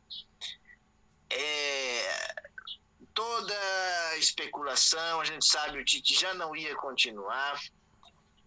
E agora a seleção brasileira assim, é fato, todo mundo... O Brasil talvez não tivesse ganho a Copa, mas é consenso entre todo mundo que o Brasil poderia ter apresentado mais. Né? E essa coisa de que o Brasil poderia ter apresentado mais já nessa Copa fica martelando e acaba impactando na preferência, embora haja opiniões divididas, mas a gente já tem visto assim, muita gente colocando a possibilidade de um técnico estrangeiro para comandar a seleção brasileira. E aí, Teco? Fazer o que a partir de agora? Então, né, Gustavo, a seleção agora, né, vive esse dilema, e eu espero sinceramente que o Edinaldo, né, e a sua equipe definam que tipo de técnico que eles querem, né, antes de contratar. Né? Eu quero um técnico, né, que trabalhe numa linha talvez do Tite. Não, eu quero um técnico que trabalhe na linha do Fernando Diniz, eu quero um técnico que trabalhe na linha do Guardiola, do Abel Ferreira, sabe? O Brasil precisa definir a linha que quer, para depois aí sim buscar um treinador. Não é para buscar o treinador e falar assim, é o seguinte, com esse treinador aqui nós vamos mudar tudo. Tá? Nada do que o Tite fez serviu, então agora é o seguinte, nós vamos mudar tudo. Eu até acho que nós vivemos um momento propício para um treinador estrangeiro. Mas vai trazer o treinador estrangeiro só porque ele é estrangeiro? Não. E é isso que não pode acontecer. Né? Trouxemos um treinador estrangeiro para mudar os ares, para mudar a forma de pensar, e tudo isso é papinho. Eu quero ouvir do Edinaldo e da CBF é o seguinte: nós trouxemos o treinador X porque esse cara joga assim, nós temos jogadores com diversas características que podem ser aproveitados assim, esse cara ganhou isso, ele ganhou aquilo, sabe? Aí eu acredito num trabalho, né, sendo iniciado. Né? Eu, particularmente, gostaria sim que fosse um treinador estrangeiro, porque eu acho que está na hora, nós estamos no momento para isso. Né? O Brasil não vive um bom momento. Né? Para mim, entre os técnicos brasileiros, o Tite continua sendo o melhor. Né? Mas aí você vai discutir aí outros treinadores, o que estão sendo comentados aí. Dorival Júnior, Fernando Diniz, Cuca, nenhum deles eu acho que é momento para eles na seleção. O Dorival viveu um grande momento no Flamengo, acho até que deveria ter ficado no Flamengo, né?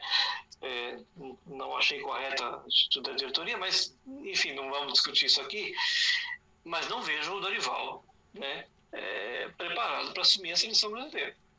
Não, né? Fernando Diniz, muito menos. Né? Muito menos. Ele fez um grande trabalho no Fluminense, né? Ficou lá, vai estar em 2023. Agora, uma coisa é você fazer um trabalho no clube, né, a longo prazo e disputar diversos tipos de campeonato. Outra coisa é você sair disso sem ganhar nada, que é o caso do Fernando Diniz ainda, ele não ganhou quase nada, e ir direto para uma seleção, a mesma coisa que fizeram com o Dunga. Né? E isso eu não quero que se repita. Né? Porque aí a gente viu o que deu. Então, me agrada pensamentos em Abel Ferreira, me agrada, embora eu não acho que o jeito que o Abel joga seja o melhor para a seleção, mas isso aí é uma outra questão. Né? Me agrada muito o Carlo Ancelotti, né? Embora acho que não vem. Estão falando aí que poderiam se esperar mais 6 meses, até que ele estaria no meio da temporada, e enfim. Acho pouco provável, mas está aí um nome que eu realmente gostaria de ver no Brasil. Porque é um cara que já ganhou tudo o que possa imaginar, é um cara que conhece muito futebol, apesar dele ser italiano, que é uma escola um pouco mais reativa, ele vem fazendo um trabalho no Real Madrid, que é praticamente uma seleção. Né?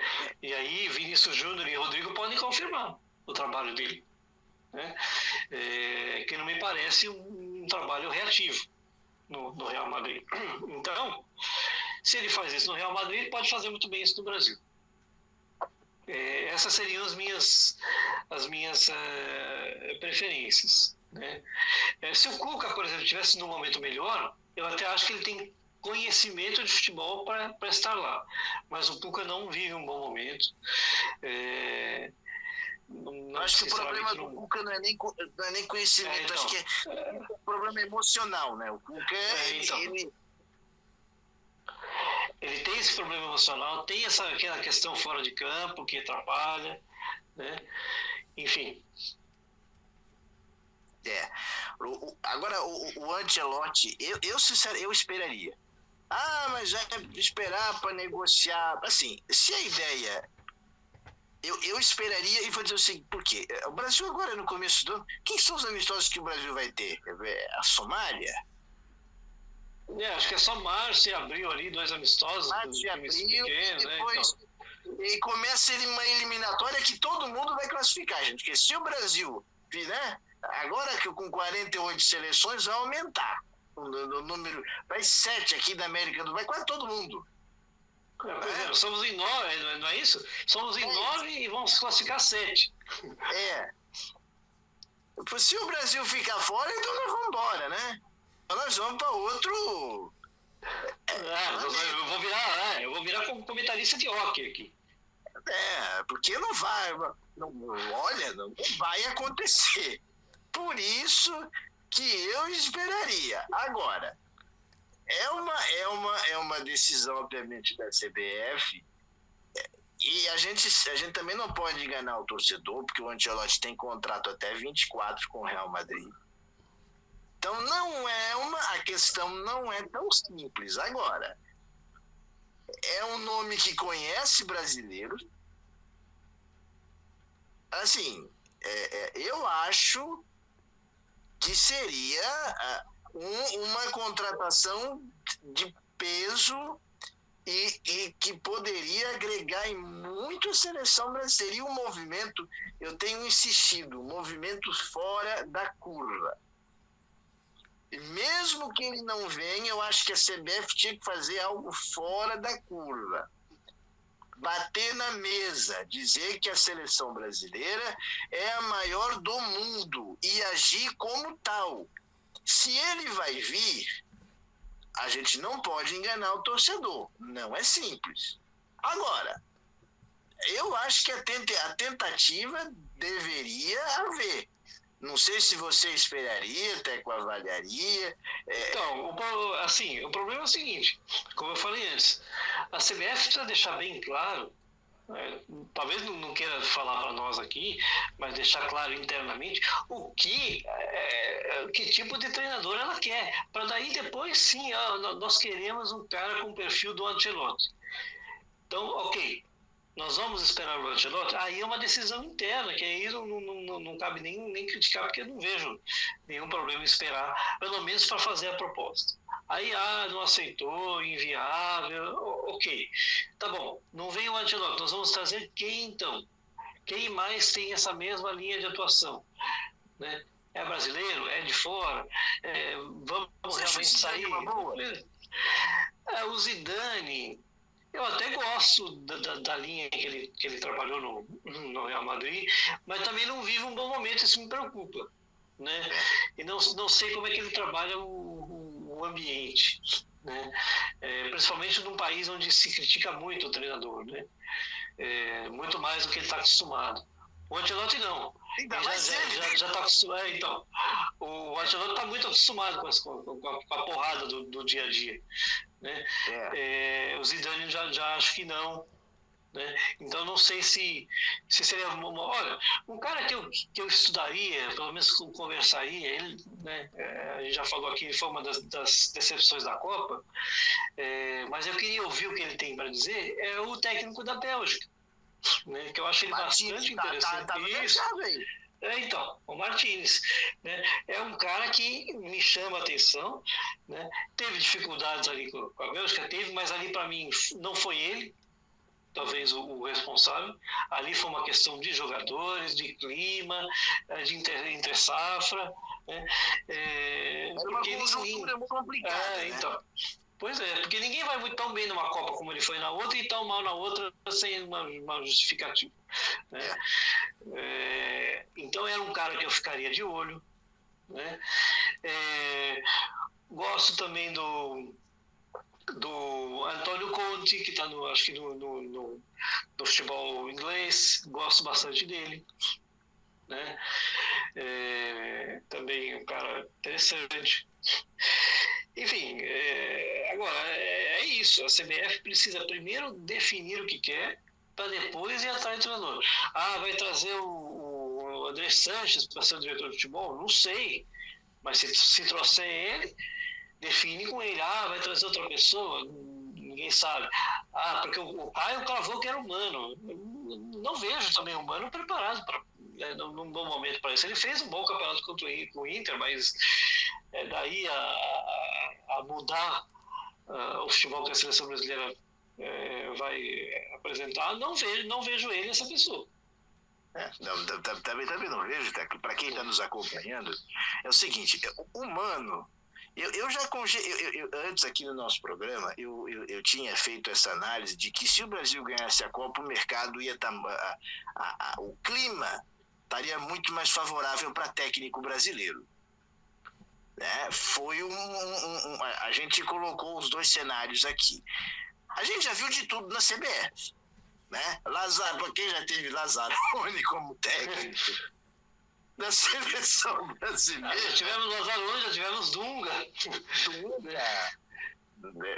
Né? O próprio Falcão, que foi é um grande cara, mas na época não tinha experiência, enfim, e tantas outras histórias aí. Enfim, você falou do Falcão.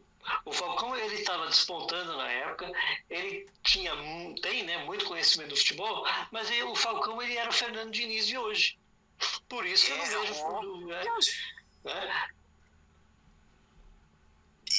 E o Fernando Diniz, teve gente que já defendeu o seguinte, olha, contrata o Diniz. Fala pro Diniz o seguinte, você vai treinar a seleção no começo do ano, vai vir o técnico de fora e depois você vai ser o auxiliar para você aprender com esse técnico. Eu já vi gente defendendo isso. Que tem gente que acha que Diniz não é. Enfim. Então, o Diniz, assim, se você conversa com ele, você vê que ele tem muito conhecimento de futebol. Muito conhecimento tático. Só que assim, realmente ele precisa amadurecer, né? E assim, eu acho que ele precisa de tempo e ganhar casco, ganhar alguns títulos, para talvez, porque assim, essa ideia que foi defendida foi o seguinte, é uma ideia de transição, né, que acontece em alguns outros países. O Brasil não tem essa cultura, mas tem países que fazem isso, né? Contrata outro e dizer o seguinte, esse cara vai ficar 3 anos aqui e depois vai assumir esse outro, né, que já veio junto. Só que aqui nós não temos esse costume. O Brasil é meio complicado isso. Então, assim, não dá para você dar certeza. Você traz o Diniz, depois traz o Ancelotti e fala para o Ancelotti, o seguinte, prepara esse cara aí, que daqui a 2 anos, quando você sair, no ciclo da Copa, quando você sair, vai ficar aí. Quem garante? O Brasil não é assim. Não então, a seleção tomou uma porrada lá, não, sai todo mundo então, o Diniz não vai ficar. Pois é. Então, assim, infelizmente o Brasil não é assim. Acho até que a linha de pensamento é interessante, mas não, nesse momento não funcionaria. O Brasil precisaria fazer isso aos poucos. Né? Agora, uma outra coisa que eu quero, a gente já está indo para o fim do programa, sobre seleção ainda. Cara, o Brasil não tem um departamento psicológico, um departamento de psicologia esportiva na seleção. E até o Tite, um cara estudioso, negar isso por 2 vezes, isso para mim foi uma grande surpresa, negativa. E olha o que aconteceu com a seleção brasileira. Olha o que, assim, eu acho que isso é uma outra coisa que é para ontem. Pois é, e isso fez diferença, né? A gente falou aqui, eu não sei se a Argentina tem, se a França tem, né? Sinceramente eu não sei. Agora, que o psicológico precisa ser trabalhado, isso é fundamental. E digo mais, esse planejamento tem que ser feito a partir do momento que você fecha a lista. Fechou a lista é o seguinte, o planejamento psicológico começa amanhã, com esses caras aqui, ó. Os caras nem chegaram aqui, não interessa. Já vai mandando, ó, vocês convocados é o seguinte, a preparação psicológica começa hoje. Tá? Já começa a mandar por WhatsApp, as coisas, sabe? Chegou lá, faz parte do escopo de treinamento. Né? Porque isso, a Copa do Mundo mexe muito com o psicológico e isso pode fazer a diferença, tanto é que fez. Fez muito mesmo. Enfim, são projeções para a seleção brasileira. Para a gente encerrar, futuro da Copa do Mundo também na mídia, com direitos aí não mais exclusivos. E uma novidade para 2026, Teco, muita gente transmitindo, né? Vai ser uma Copa diferente. Como é que você vê aí essa novidade? Então, eu achei muito bom não ter uma emissora exclusivista, né, como foi em 2002. Esse ano já não foi, né? Tivemos aí uma outra mídia transmitindo. Agora, não estar exclusivo não quer dizer que todo mundo vai sair comprando, porque o produto é caro. Né? E mais, né? O produto é caro e você tem a maior emissora do país já consolidada, né? Já comprada. Então você brigar com essa audiência não é fácil. Eu acho bom, eu acho que nós vamos ter talvez um pool aí comprando, quem sabe, sei lá, Record, SBT e Band se juntam e compram, né? Nós vamos ter a internet chegando forte, né? Aliás, a gente teve aí esse fato histórico, né, da despedida do Galvão Bueno com esse jogo, que acho que foi muito digno para ele também, né? Foi emocionante a gente ver o final da transmissão, né? Gostem ou não, Galvão Bueno, né, é o narrador mais longevo e mais que trouxe a cara do esporte para dentro da televisão. Tivemos o Luciano do Vale também, mas hoje em dia é só ele, né? E ele, a partir de agora, está se aposentando aí na narração, vai fazer outros projetos. Talvez, eu não me surpreendo se ele narrar jogos pela internet, de alguma forma, não me surpreendo com isso, porque ele não deixa claro o que vai fazer. Agora, é estranho você pensar numa Copa do Mundo sem ele, né? Na narração dos Jogos do Brasil, mas é isso que vai acontecer. E vamos ver o que a mídia vai conseguir. Porque, assim, são vários fatores, né? A gente tem que ver a conjuntura do país, variação do dólar, para ver quem consegue comprar. Se muita gente não conseguir comprar, vai dar quase que no mesmo. Né? A gente vai ver algumas grandes rádios comprando, como foi esse ano, né? A gente teve, se não me engano, Jovem Pan, além da CBN, né? Teve Jovem Pan, Bandeirantes, Itatiaia, que eu sei que compraram, acho que mais uma ou duas só. E por mais que não sejam sublicenciados, né? O valor continua sendo altíssimo. Então, eu não espero uma difusão tão grande. Agora eu espero um espetáculo de transmissão, porque esses países propiciam um horário melhor, né? Vai ser no período tradicional, né? Para nós aqui inverno, né? E talvez tarde e noite, né? Os horários dos jogos. Vai ter mais jogos para serem assistidos, né? Então você vai ter uma primeira fase que eu não sei como é que vão fazer, porque 4 jogos já foi bastante, eu não sei como é que vai ser. E ninguém sabe a forma de disputa, que a FIFA vai botar para 4, né? Vai ser 4, mas 4 nos grupos, porque antes ia ser grupo de 3, né? O negócio ia ficar horrível, né? Então, eu acho que vai ser 4 para sair 1, hein? Eu estou achando que vai ser essa forma. Então, só os campeões dos grupos. Isso torna a primeira fase mais emocionante. Porque, meu, é o seguinte, perder um jogo ali, perder outro jogo, difícil recuperar. Né? Então, isso vai propiciar mais zebra. Você vai ver. Só que também vai ter jogos mais simples. Né? Então, se hoje você já vê, né, a Arábia Saudita, né, e países assim, vai ver mais. Aí vão ser 4 para classificar 3, né? Pelo que a FIFA. Assim, vamos ver, essa forma de disputa, isso aí vai ser longo, vai ser tema de muitos debates. Agora, eu quero voltar na questão do Galvão, cara. Foi emocionante. Para mim, foi assim. Muito boa a homenagem que ele recebeu no final também. Eu vi críticas, dizendo, não, deram muito tempo para homenagear o Galvão. Como que ia se fazer algo diferente, né? Se a maior cara da narração esportiva não estava na sua última Copa.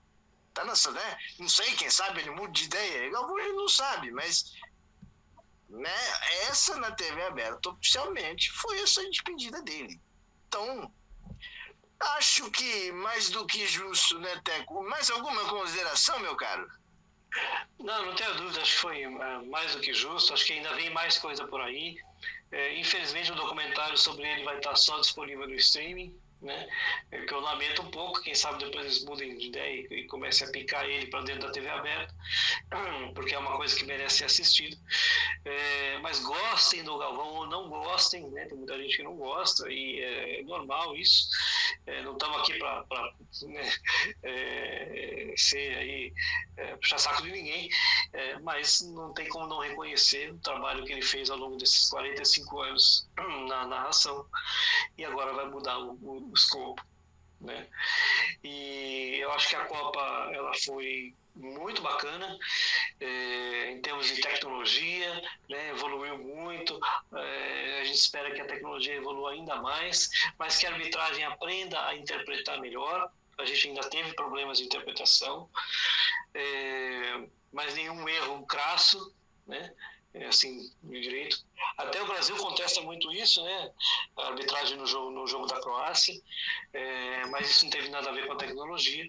A gente espera que isso evolua ainda mais para a próxima Copa, que seja um espetáculo de transmissão, seja por quais meios forem, que seja um espetáculo dentro de campo, e que o futebol continue sendo aí o maior esporte do mundo, e que a FIFA resolva, né, essas questões políticas de manifestações, para que isso seja feito da forma mais justa, ao mesmo tempo entendendo que o futebol ele tem que permitir algumas manifestações, mas da maneira correta, no momento certo, e também não pode permitir que isso seja trampolim para algumas pessoas quererem aparecer aí também para se promover.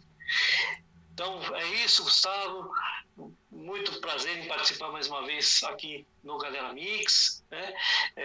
No Radar, e voltaremos aí em outras oportunidades. Tudo bem, Teco. Valeu, grande abraço, meu irmão. Bom fim do ano para você, viu? Grande abraço, bom fim de ano para todo mundo que acompanha aqui no Galera Mix, né? Um Natal fantástico, uma maravilhosa virada de ano, e que 2023 venha com muita saúde para todo mundo, com muito esporte para todo mundo, que é o que a gente faz aqui, né?